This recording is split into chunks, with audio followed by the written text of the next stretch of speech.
The war in Gaza has been going on for exactly 2 years.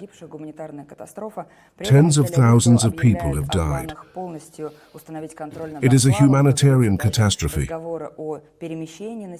the same time, Tel Aviv announces plans to fully control the enclave. There are even talks about moving the population to third countries. Now the Trump plan is being actively discussed.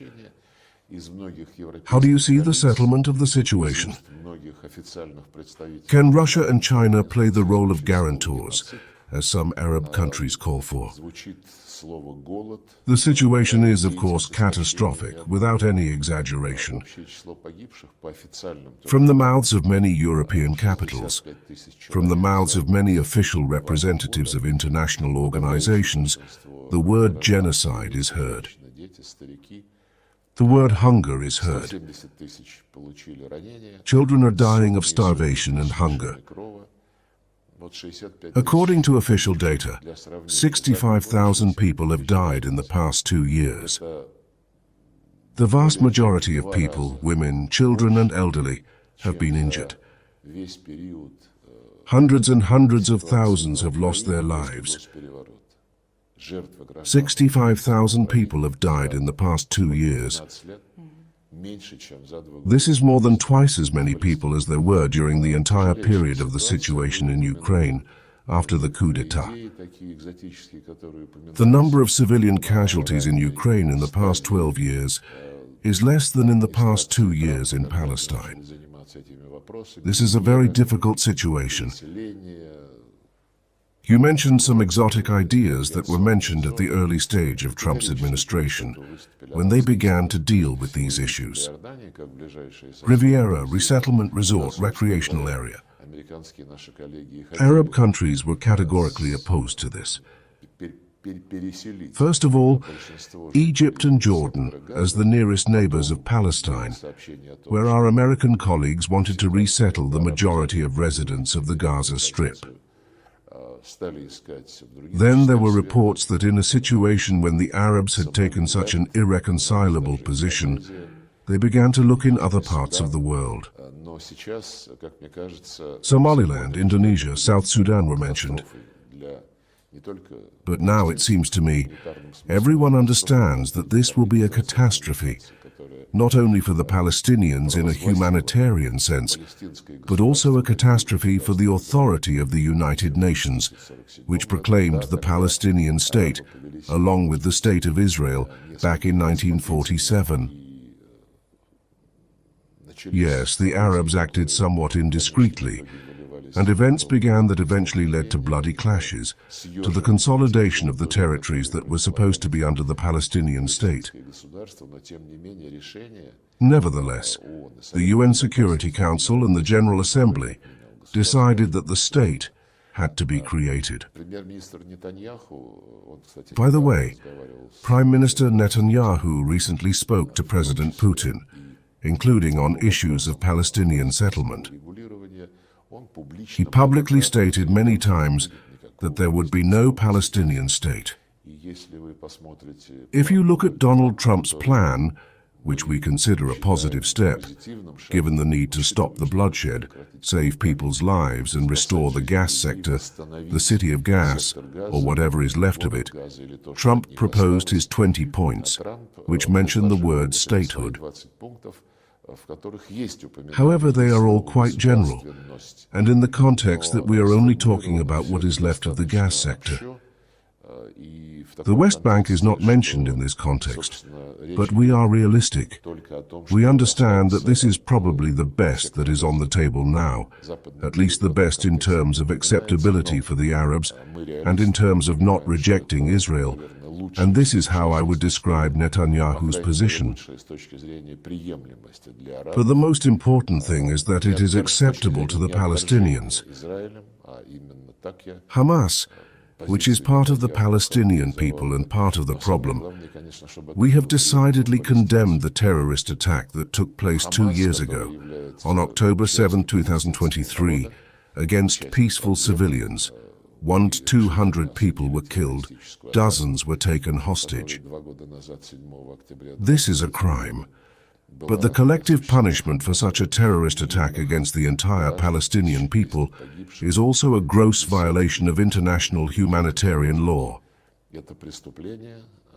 A number of Israeli officials at the time, when they were told that they should not react in this way, that innocent people, women, children and old people should be punished, they said that there were no peaceful civilians there, that all the terrorists were there from the age of 3. Well, from the age of 3, yes, extremism, of course, is being fed there.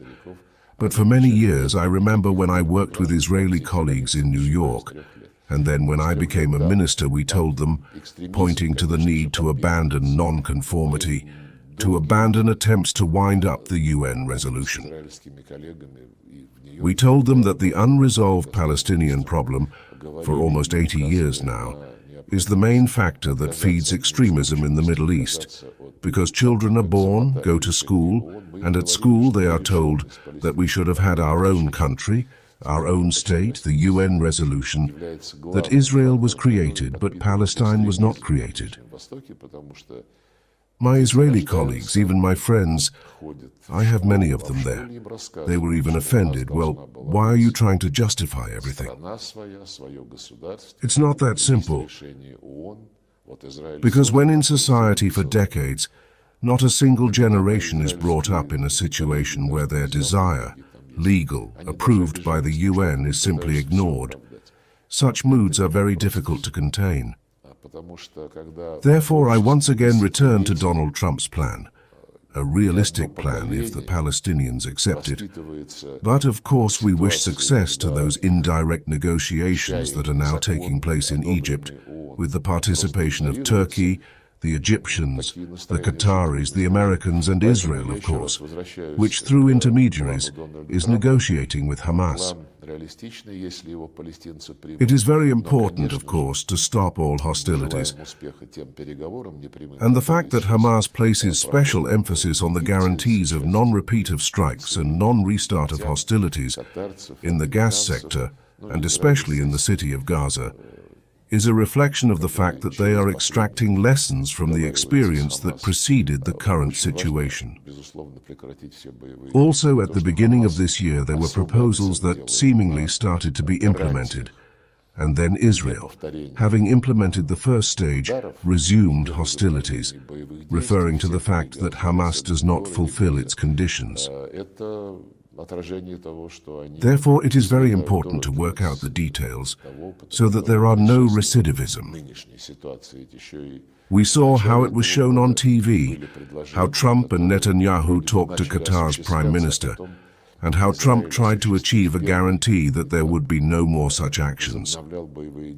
In this case, it was against Qatar, but under the pretext that Hamas leaders were on the territory of Doha. So we wish them success. If we can help in any way, we will certainly do it. President Putin said very clearly on the Valdai Forum that we would like to help create a Palestinian state, but we need to start with something. And the state will come later. This goal should not be removed from the agenda. And our Western colleagues should, of course, bear their share of responsibility for playing the main role in winding up the decision to create an independent Palestine on the western coast and in the Gaza sector. In June, followed by starmer, Macron said, "We will go to the UN General Assembly and recognize everything there." If you have already decided to recognize it in June, why not immediately? Maybe you hoped that in 2 or 3 months there would be nothing to recognize. Nothing would remain of Palestine. Yes, I mentioned the western coast. The situation there is also very worrying, because from the point of view of the future statehood of Palestine, as the UN requires, practically the entire territory is already occupied by Israeli settlements. I heard it was not officially announced anywhere, but people are talking from the number of political experts that it seems that it is necessary to allocate 2-3 municipalities on the western coast, where the Palestinian leaders, I don't know who and how these leaders will be. These are the things. But I say again, now it is very important for us to stop the bloodshed. In this sense, Trump's plan gives hope. Я слышал, нигде официально это не звучало, но народ разговаривает из числа политологов, экспертов, что вроде бы планируется на западном берегу выделить 2-3 муниципалитета, где и поставить палестинских руководителей, которые, не знаю, кем, как будут руководить. Вот такие вещи. Но еще раз говорю, сейчас нам очень важно остановить кровопролитие. В этом смысле план Трампа дает надежду.